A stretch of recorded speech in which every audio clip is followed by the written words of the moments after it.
Hi there, I'm Joan Sargeant, and I'd like to share with you an evidence-based four-stage model for facilitating reflective feedback and coaching for change.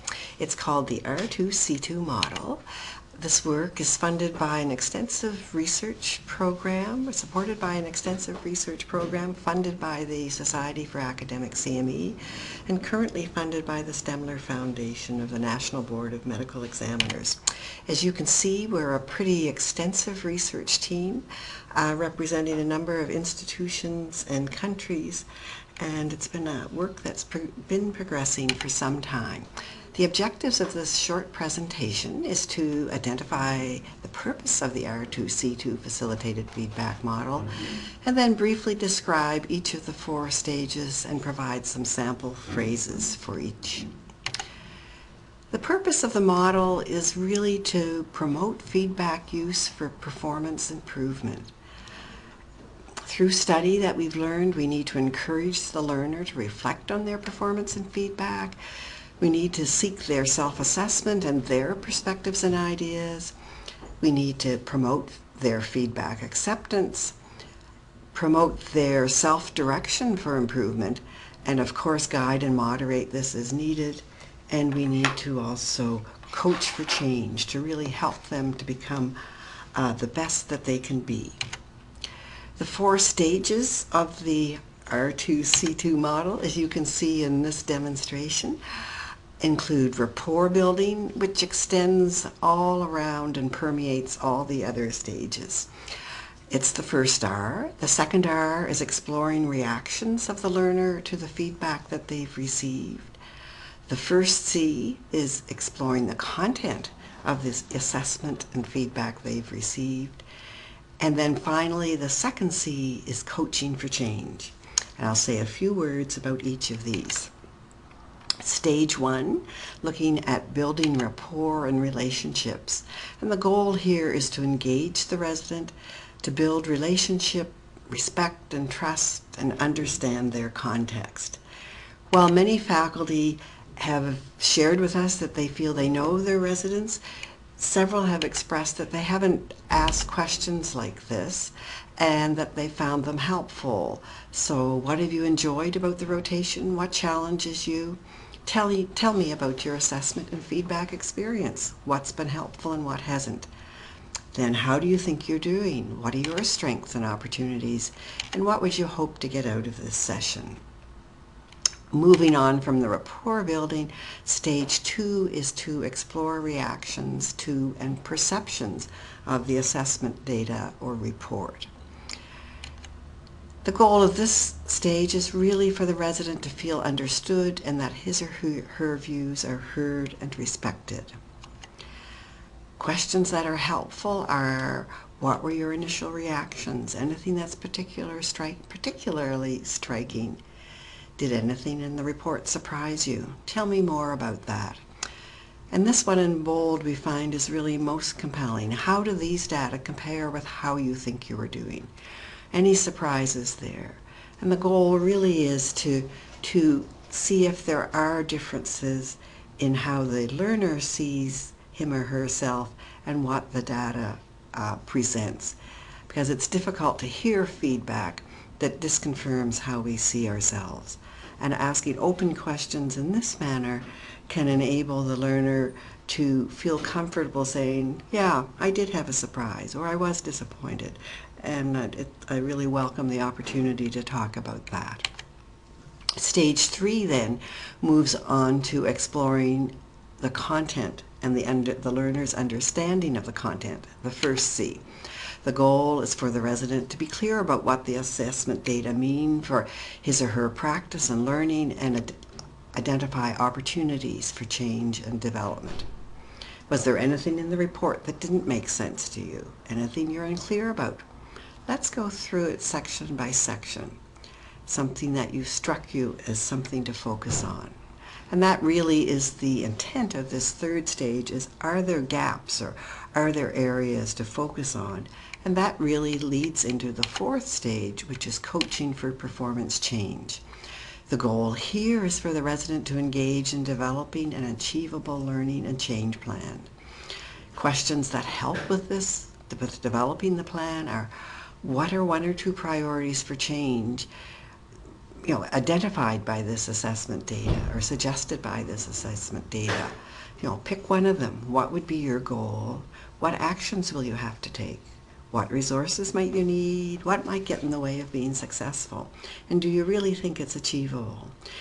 As you can see, these questions all arise from a behavior change model.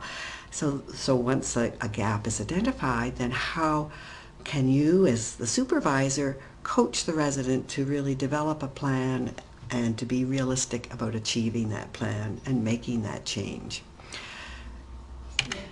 In summary, the goal of the reflective feedback facilitation model is really, as you can see in the blue oval in the center, to transition the locus of control from external to internal. So if you look on the left-hand side, often we consider feedback as beyond our control. It's external. We lack control over it. It can be a threat. It can be emotional, about a bad me. And what the goal of the facilitated feedback model is to transition that locus of control to internal control. So the learner can think about it as, this is my data to use. It's my opportunity to use it for improvement. It gives me confidence. I'm in control. And the facilitator's role throughout this is to listen, accept, ask open-ended questions which stimulate reflection, and through this to motivate, and finally to coach, to help them use the data and to move on to develop a realistic plan for improvement so they can become the best that they can be. Additional resources for the R2C2 model are a trifold brochure, the Resident Learning Change Plan template, a list of general facilitation strategies, and please feel free to get in touch with me or any other member of the research team. I've provided a number of references. These ones are feedback references, the ones by Heen and Gawande. You may be familiar with. They really talk about coaching and help us begin to change our mental model from giving feedback to providing coaching to help our learners excel. The third one, which is in bold, reports on the research done to date in developing the R2C2 model. Other references, these are references about learning and change, references about self-assessment, references about various approaches to reflection and learning and changing in residency. Some more on informed self-assessment, and that's the end of the presentation, and I hope you found it helpful.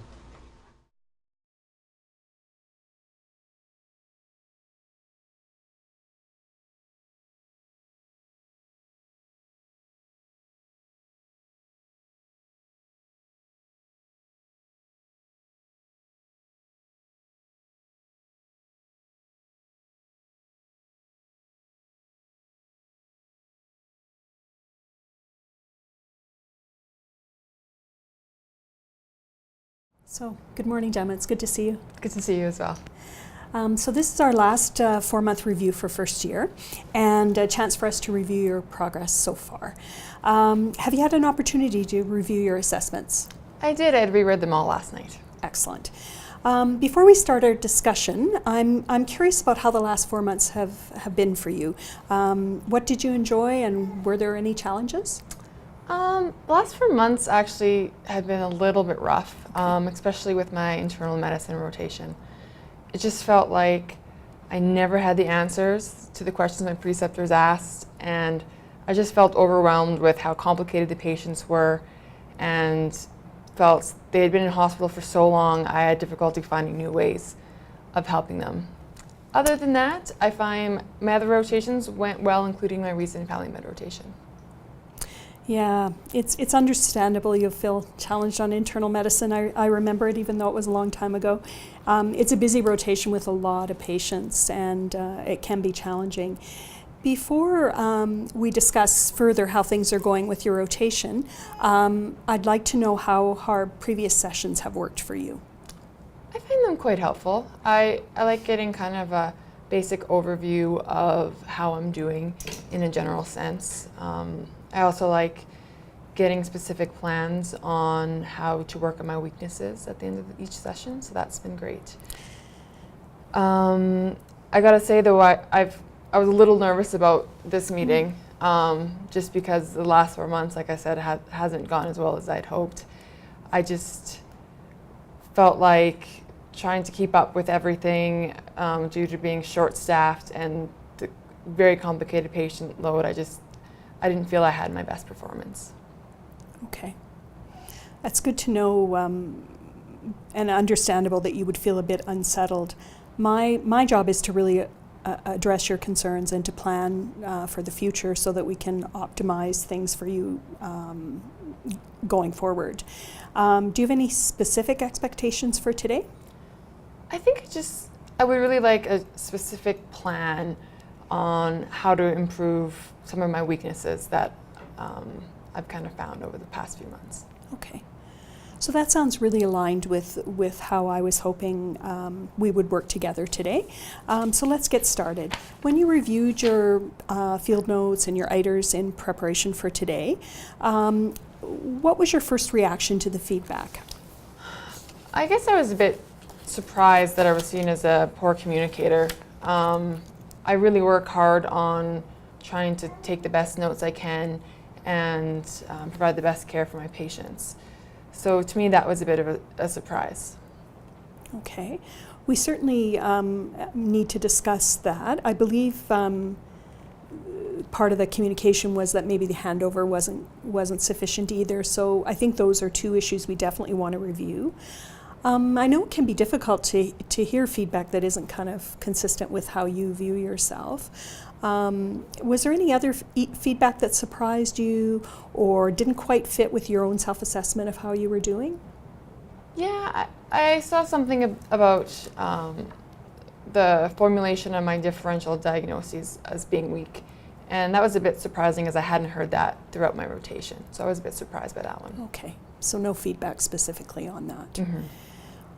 It sounds like we've identified a couple of issues then that we can explore today and figure out kind of what it means and what we might be able to do about it together.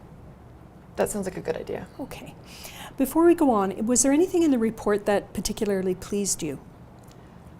I think I liked knowing or hearing that people found my knowledge base and clinical skills as being solid. As well as my commitment to reading around patients. I really do strive to provide the best care I can for my patients, so it was nice that was noticed. Great. So it must have been pretty reassuring too. It was. So let's look at the progress review and go through it section by section to see what we can focus on today. How would you like to start? If it's okay, I'd like to start with the communicator section. Okay. What catches your eye about this session, and what is it that you'd like to review? I think it was difficult seeing that I wasn't seen as a great communicator, especially the part about not completing my notes and tasks around the clinic. Okay. I really do try to do that every day and work hard at trying to get all my tasks done. So that surprised me. I can understand, it might be surprising. However, in my review of your field notes and discussions with other physicians, it was flagged by more than one person. They were concerned that other team members often didn't have enough information to take good care of the patients when you weren't there that were subsequently seen. For example, there were concerns about chart notes not being finished in a timely manner, and some referrals that had not been completed. I'm wondering what they're seeing that's difficult for you to see. I guess I feel like I'm always staying at clinic late, trying to get everything done. Maybe there was a few times where I had places that need to be right after clinic that I didn't do a thorough review of my notes, so that could have happened. But I really do, and I seem to just struggle with trying to get all of my notes done in a timely manner during clinic, because it seems like I'm always the last one to leave, so I don't know what I'm doing wrong there. Okay. So I'm wondering if there might be a connection between the time management challenges you're having and the perception that you're not communicating well. How do you make sense of that? I'm not sure. I know when I'm stressed, I sometimes take shortcuts to try to get everything done. So that could be a problem. Okay. That may be part of what's going on here. Could be. Okay. Looking at the report and building on the fact that we've already identified that people don't feel you work as efficiently with a multidisciplinary team as you could, I'm wondering if it's been difficult for you to ask for help to figure out the time management issues. What do you think? I think that's probably something to do with it. I feel confident in my knowledge base and my clinical skills, but I feel that my preceptors feel that I should be able to handle patients at this point on my own, so I find it difficult to come forward asking for help. Okay. Well, I wonder if we can challenge this assumption a little bit. We haven't had this discussion before, and I certainly don't expect you to have all the answers, certainly in this day of knowledge overload. It's really overwhelming. It's much more important that you acquire the skills to learn and to be able to figure out where you need to ask for help and to ask for it from members of your team. You might be surprised how receptive people are to not only identifying that you have a concern, but then also asking for their advice about how to deal with it. Yeah, I had never really thought about asking people tips on how they handle everything in the office. That's a good idea. Okay. So of all the issues we've identified so far, let's pick one to start with that we can set a clear goal and develop a strategy to address that goal. Sounds good. I think I'd like to start then with my time management, if that's okay. Okay. So that sounds like a really important issue that may indirectly address some of the other issues too. Let's take a look at your learning change plan together. It includes several areas to think about when you're considering making changes. As you can see, we could start filling it in around the issue of your time management, and then you could fill in the rest later. Okay. What changes would you like to make to help improve your time management? I think I could start by asking other residents and my preceptors on tips they could offer on how they manage their workload. I think would be a good start. Okay. As well as maybe making a to-do list each day, something that I can check over before I leave to make sure that I've done everything I needed to do that day. Okay. That sounds like a sensible plan. I'm wondering how you know if any changes you're making are working or making a difference. I think I could check up on that by asking for feedback from the other residents and my preceptors. I think by asking if my notes that I've left them were sufficient enough to take care of my patients, that would be a good place to start. Okay, that sounds like a sensible plan. Let's write each of these ideas down on the learning change plan. What resources do you think you'll need to make these changes? I think it'll have to start with the cooperation of the other residents and my attendings. Mm-hmm. If they will agree to help kind of check over some of my work, that would be great. Also, I think it would be helpful if I had some reminders on like my phone, just to make sure I ask for help. That would also be helpful. Okay. I'd probably forget to if I didn't remind myself. So your plan sounds solid to me. How will you know if the desired results of the change have actually been attained? I think again, just from the feedback I'm getting, after handover, making sure that the notes made that process smooth and that my attending finds it sufficient. I think that would be a good place to start. Great. Remember, we expect every resident to kind of achieve their goals at different points in their residency, and you're still working well within the normal time frame for the stage you're at. I'm hoping that the learning change plan will kind of help you consolidate that and to move on to work on this communication goal. Let's move on to another goal we can look at today based on our earlier discussion.